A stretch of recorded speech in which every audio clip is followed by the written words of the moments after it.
क्या करता है रे तेरी। ये सब क्या देखना पड़ रहा है। लेकिन हाँ, एक बात तो है, इन भोजपुरी वालों को हवा में घूमने का, जमीन पे घूमने का और पता नहीं कहाँ कहाँ घूमने का शौक है।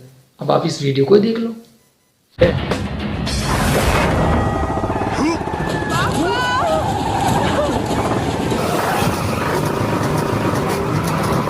2,000 years later.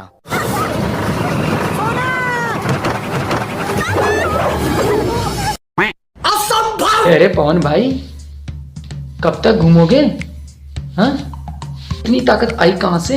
हाँ, एक लात मार के पूरी गाड़ी घुमा दी, और गाड़ी तो गाड़ी खुद भी घूम रहे हैं। ऐसा लग रहा है जैसे किसी ने लट्टू घुमा दिया हो। हाँ, क्या बात है भाई, इतना ज्यादा घूमना घुमाना देख के ना मेरा बस दिमाग घूम गया है।